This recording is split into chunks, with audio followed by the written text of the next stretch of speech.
Today's assessment objective was simple: survive an overwhelming force response. 5 cadets would engage 1 participant simultaneously. Cadet Meera Ashton would serve as the solo participant. They chose the human. The comment hadn't been malicious. Exactly. It had been the specific kind of thoughtless confidence that accumulates in communities where certain assumptions have never been genuinely tested. Meera Ashton had been at the Coalition Defense Academy for 8 months. 8 months of performing adequately in coursework that was genuinely challenging. Developing working relationships with cadets who were professionally courteous, if not particularly curious about her. Maintaining the kind of low-profile presence that came naturally to someone who had grown up understanding that standing out in unfamiliar environments required more careful reading of the room than most of her cohort seemed to think was necessary. She hadn't been hiding. She had been learning. There was a meaningful distinction. The 5 cadets selected as her opposing group represented a reasonable cross-section of the Academy's third-year combat roster. 2 Karvashi reptilians rated as the cohort's top physical combatants. A Velroni cadet with documented exceptional speed metrics. A Morati cadet whose tactical analysis scores were the highest in the year group. And an Adrenic cadet whose species-specific physical attributes made them particularly effective in close engagement scenarios. Instructor Drithos had selected the group specifically. Later, several cadets in the observation tier would note that his expression during the selection process had been considerably more neutral than the outcome seemed to warrant. The exercise began at the tone. The 5-cadet group approached in a coordinated formation that the Morati cadet had clearly designed. A pincer configuration that used the arena's circular geometry to compress engagement angles and eliminate effective defensive positioning. It was tactically sound. It was the kind of approach that worked reliably against opponents whose primary combat asset was individual capability within the space the formation left them. Meera moved before the formation had finished establishing itself. This was the detail that subsequent analysis of the arena's recording would return to repeatedly. She moved first, which meant she had identified the formation's geometry while it was still being set up, calculated where its points of structural vulnerability would be when it completed, and initiated engagement at the precise moment when the formation was most committed to its shape and therefore least flexible in responding to something unexpected. The Karvashi cadet on the formation's right edge became the first point of engagement, not because they were the most dangerous, but because their position offered the geometry she needed to use the formation's own momentum against itself. What followed over the next 47 seconds was something the Academy's combat AI spent 3 processing cycles attempting to categorize before producing a summary it flagged as requiring human review. Meera didn't fight the 5 cadets sequentially.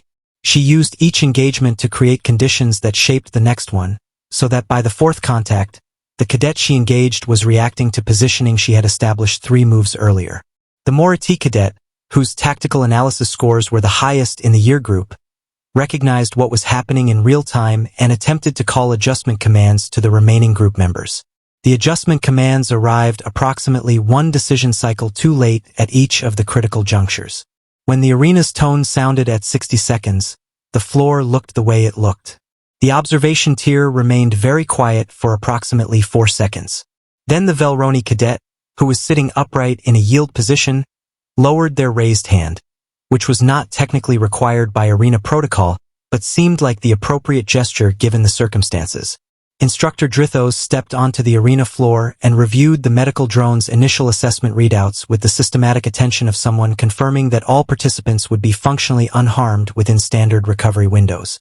Then he looked at Meera, who was flexing her gloved hands with the calm efficiency of someone performing routine post-exercise maintenance on their equipment.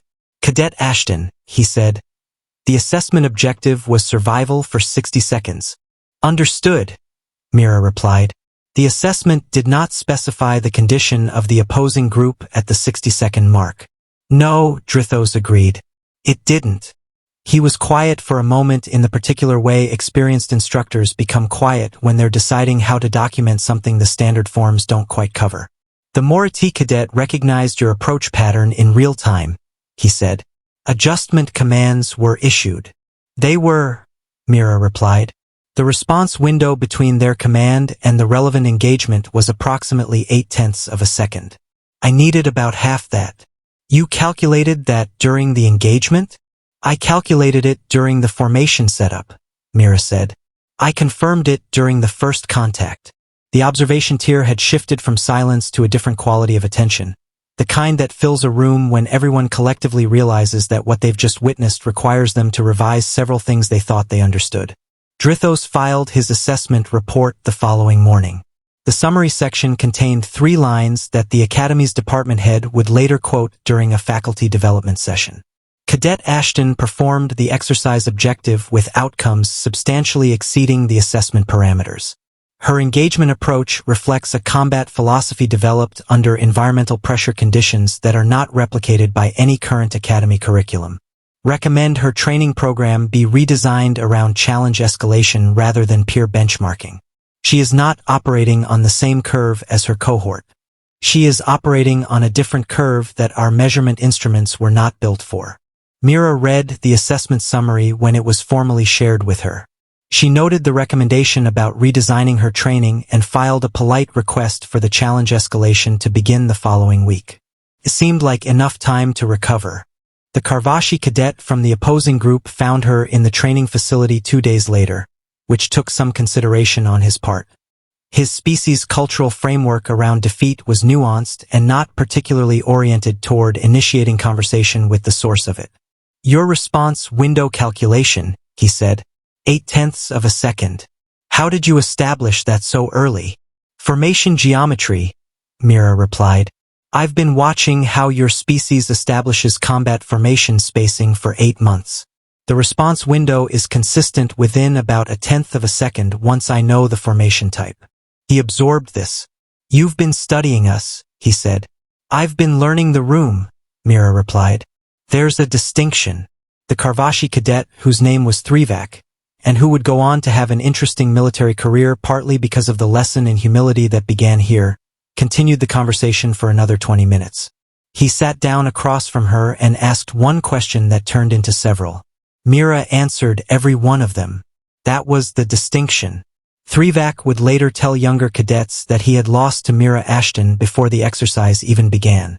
Not because she was stronger, because while he had spent 8 months training for the Academy, she had spent 8 months learning everyone in it. The end. If you enjoyed this story, please subscribe to our channel.